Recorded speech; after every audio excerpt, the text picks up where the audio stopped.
everybody, welcome back to SiSi TV, where we're all about travel, wellness, and lifestyle. It's your girl Yasmine Si, and today I'm coming at you with some wellness / lifestyle content. So I'm sitting. This how this video gonna start out? Not today. Not today. If you click on this video, I'm pretty sure that A, you suffer from terrible menstrual cramps. B, you're tired of missing out on fun activities, your date night, your birthday, your man birthday, like whatever the case may be, because your cramps are taking over your life. If you are just simply tired of your cramps just making you have to stop everything that you have planned for the whole week, then make sure you keep watching this video, because sis, I was there, but no more, okay? Because your girl then came up on a few things, okay? A little backstory about me and my menstrual cycle as a woman. I started my menstrual cycle when I was only 10 years old. Now, as I was doing some research, I started to see that women who start their menstrual cycles earlier usually have, tougher cramps, deal with fibroids, deal with endometriosis. Oh, and another one is also PCOS. If you started your cycles younger, I really do recommend that you go to your doctor, you go to your physician or your natural health practitioner to see if you suffer from any of these diseases or illnesses. I don't have these, but I still suffer from extreme menstrual cramps. In the meantime, you can definitely benefit from the things that I'm about to tell you about, okay?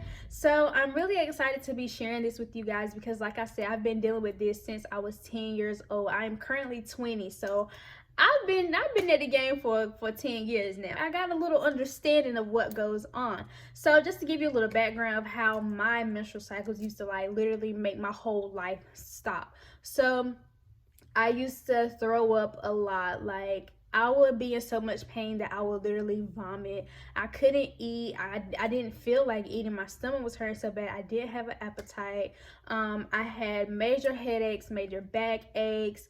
My cramps were just out of this world. Sometimes I would get strong, painful, excruciating just cramps out of nowhere that it would literally disable me. My knees were literally buckled. It was just so many things that came along with my menstrual cycle that literally made me have to stop my whole day. I play with my sisters and I laugh with my sisters that I have to go hibernate. I would take time out to just be in my room. Now I still hibernate to sleep, but back then I would just be in my room cramping and crying and balled up in the fetal position.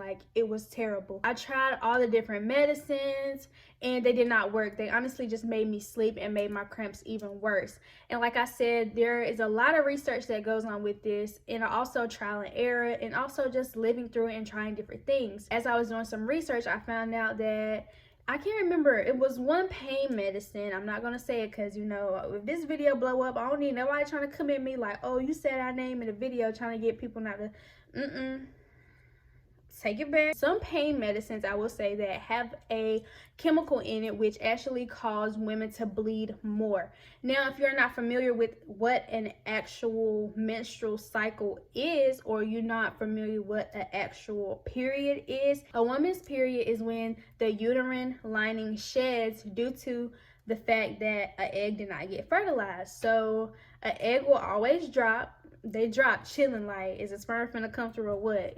Are you about to fertilize me or what? And if it don't, they all right, I'm out of here. So I guess our uterine muscles get mad okay, so you ain't want to fertilize this egg. We about to contract and squeeze and squeeze and squeeze to get this egg out. Now, I guess my uterine walls were always really mad at me because they try to take me out of here. Every month, I dealt with so much pain. The uterine muscles is what is contracting. Just like the same way if you've had a baby before, you know that you are having contractions for your cervix to open, also contractions for your cervix to close. Those are the same muscles that's doing the work to push out the blood and the tissue and the egg.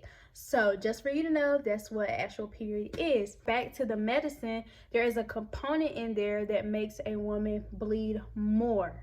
Okay, so if there is more blood that needs to be eradicated out of the body, then the muscles are going to be doing 10 times as more work to try to push out the blood and try to push out everything else. Okay, it makes sense, don't it? I'm just here to tell y'all what I know, what I learned, and what I've experienced. Okay, you can take it or leave it.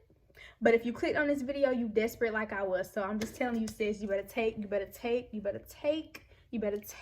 my advice. Now, I know you're probably like, yes, if I can't have my pain medicine, what am I supposed to use? Keep watching. I'm going to tell you a few little natural remedies that I use to help me. Now, before we get into the things that we want to add into our lifestyle and add into our daily habits, we need to talk about some things that we need to remove to, you know, help our body. We got to help our body help us, okay? We can't make our body's job 10 times worse and then get mad at it when it has to work 10 times harder to get rid of the stuff that you put in there, sweeties. I made a little list right here of things that I noticed with my journey as I'm trying to figure out, okay, so what is my body like? What is my body not like? What did I do this month that caused my periods to be extra hard? Or what did I do this month to make me feel lighter, to make my cramps lighter? I really suggest that you get some type of journal or document the different things that you do, or document your cycles and kind of reflect on the month before. To see what you can change. So the first thing I want to talk about is the no foods. I don't mean that you have to take these foods completely out of your diet. That's not what I'm saying. However, you may want to stay away from these foods about 2 weeks before your menstrual cycle happens. Now, I would say more, because once you realize that these foods are causing you to cramp as bad as you are, you're not even going to want to mess with it, okay? You're going to be like, listen, I can deal without this in order for me to still be alive during my menstrual cycle. Now, even if you want to be like, next month I got a trip, I'm trying to still be, you know, alive on my trip, I may want to back up from these foods. Then you do it however you want it to do. Like I said, girl, I'm just here to deliver the message, and I'm just here to drop the tea on your life. The first group of no foods that I myself found to stay away from, as well as other women that help them, are red meats. Y'all, look at what they're filling these animals up with. Look at the chemicals and the hormones, the way they treat them, what they are feeding them, the things that they put inside of these meats in order to preserve it so that it has a longer shelf life and a longer, you know, refrigerator life, if you want to say, in order for you to have it. If you cut an animal, the blood is not going to be red for long due to oxygen hitting it. So why can't you have some steaks and some pork chops and whatever type of other red meats out there in the grocery store for about 2 or 3 weeks at a time, and it's still red? You better think about it. Think about it now. Think about that. So think about when you ingest that, when you put that inside of your body. It is foreign to your body. Now, if your body's trying to get rid of some things through blood and get rid of some things through your uterus, you're going to make her job. When I refer to her, I'm referring to your body, your uterus, just her. You're making her job a lot harder, okay? So at least, like I said, get you a period tracker so you can track your menstrual cycle, so you can know my period's about to come on in about 3 weeks. I'm gonna take these next 2 weeks to kind of detox my body and feed my body some nice things. So, you know, her job isn't that hard. Another food group that I would highly suggest you stay away from during the time your menstrual cycle is about to come on is dairy, okay? Dairy. First of all, it causes so much mucus inside of the body. And not only that, dairy causes inflammation. Now, you're trying to tell me you want your stomach to have inflammation as well as have period cramps at the same time? Sweetie, don't do it. Go ahead and save yourself the headache, those cramps, and that pain. Dairy is the devil, okay? When you are on your period, stay away from dairy. You don't want it. You don't want it. You don't want it. You don't want it. I say 2 weeks or more with dairy, okay? Also, white sugars, white flours, you know, that increases your blood pressure. Stay away from the red meats. Stay away from the dairy. Stay away from the white sugars, the white flour, you know, all this just like processed junk food. But hey, like I said again, I'm just a messenger. You can take it or leave it. You know, I'm not trying to tell you what to do with your life, but you did click on this video, okay? So I'm just saying, you might want to take my advice. You might want to take what I'm saying to you. Now, the foods that I will tell you to increase is your dark leafy greens. These are literally sent from heaven. It makes your body feel good. You're filling her up with the foods that she needs to be like, okay, you know, I'm gonna shed it, but I'm gonna take it lightly, because, you know, I don't gotta work super hard. You know, I'm working smarter, not harder. Make her work smarter, not harder, okay? Give her what she needs. Fuel her up to give her the energy, you know, the patience, and just what she needs to do her job, okay? Another one, which is a no-brainer, which everybody is like, well, everybody says that. Well, everybody says it for a reason. Your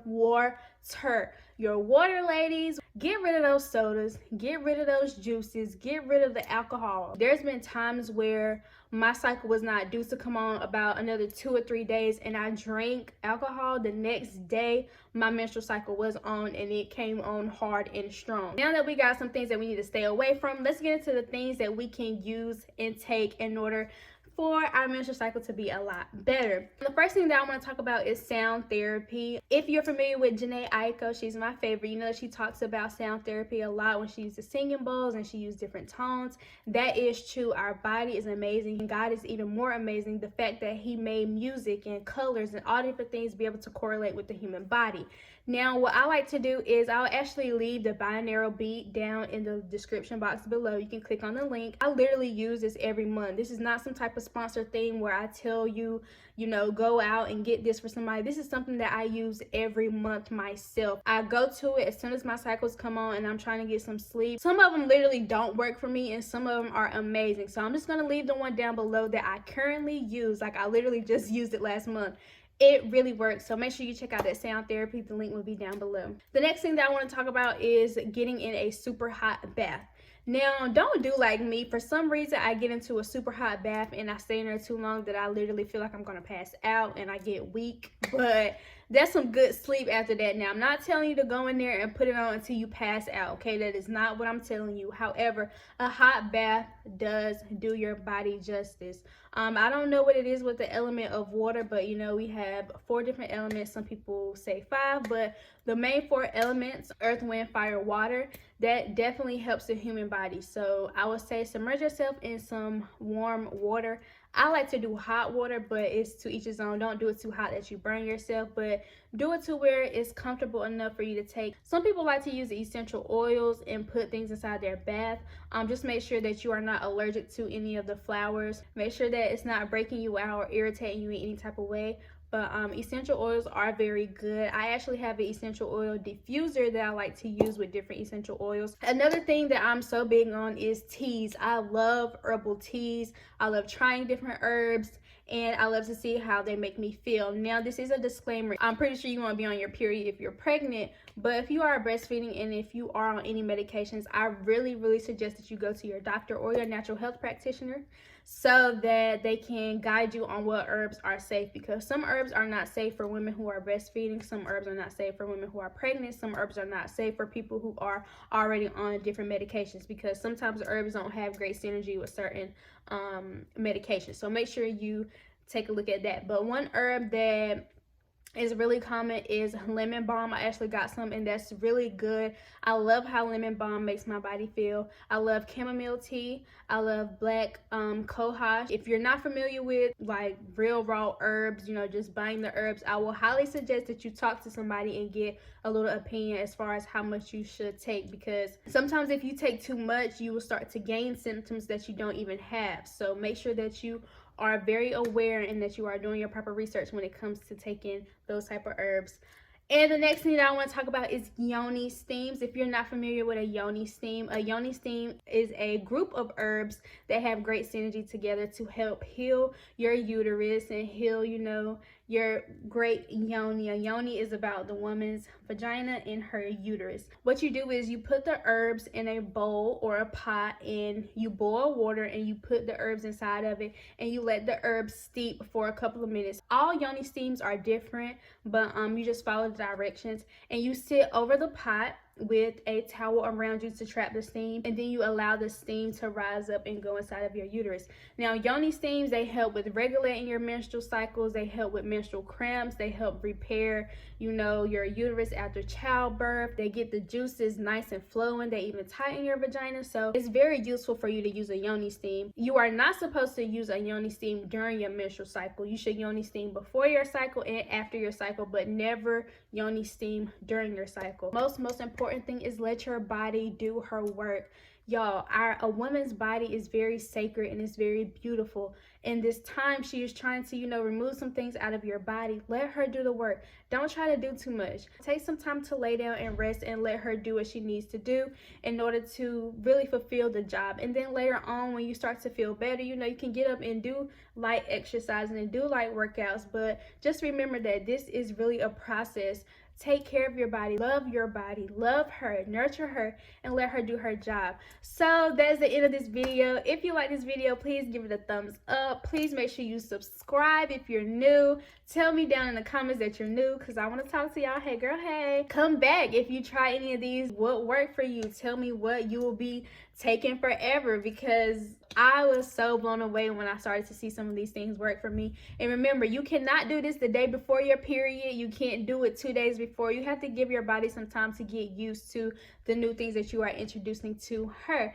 So yeah, like I said, make sure you give this video a thumbs up. Make sure you like, make sure you comment, make sure you subscribe, make sure you follow me on all my social media outlets. And if you ever need any advice, just reach out to me. All right, I love y'all so much. Make sure you come check out the new videos. Make sure you turn on the post notifications, okay? Period.